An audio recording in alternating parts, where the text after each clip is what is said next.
যে অনেকে বিড়ি হারাম বলে না, চট্টগ্রাম আর সিলেটে বিড়ি হারাম বলা ঝামেলা, কারণ এ দেশের ইমামরাও বিড়ি খায়। এগুলো আমাদের খুলনা বরিশাল বিভাগে একটু ঝামেলা আছে। ওই এলাকায় যদি কেউ বিড়ি খায়, তারে ইমামতি করা তো দূরের কথা, ওরে মসজিদ ঝাড়ু দিতেও দেবে না।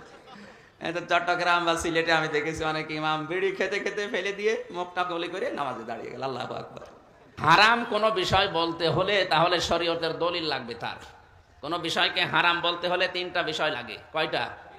এই তিনটা শর্ত যদি পাওয়া না যায় তাহলে আন্দাজে যে কোনো জিনিসকে হারাম বলা ঠিক না। আর এদেশে তো যা দেখে তাই হারাম বলে। এই জন্য আলোচক যারা আলোচনা করেন তাদেরকে বলছি, আলেম হন আর গায়রে আলেম হন, কোন জিনিস হারাম বলার আগে একবারেই আপনি হারাম হারাম বলে দেবেন না। দেখবেন যে ওই তিনটা শর্ত ওর ভেতরে আছে কিনা। এক নম্বরে ওটা অশ্লীল হওয়া লাগবে। কি হওয়া লাগবে?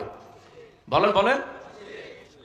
অশ্লীল হওয়া লাগবে, উশৃঙ্খল অশ্লীল এরকম কোনো কিছু যদি থাকে তার ভেতরে। দুই নম্বরে ওটা নাপাক হওয়া লাগবে, অবৈধ হওয়া লাগবে। তিন নম্বরে ওটা ক্ষতিকারক হওয়া লাগবে নিজের শরীর, পরিবার, সমাজ এবং রাষ্ট্র এবং মানবতার জন্য। যদি ক্ষতিকারক হয় তাহলে কয়টা বিষয় পেলাম? এক নম্বরে ক্ষতিকারক মনে করে, দুই নম্বরে অশ্লীল, তিন নম্বরে অবৈধ বা নাপাক। এই জন্য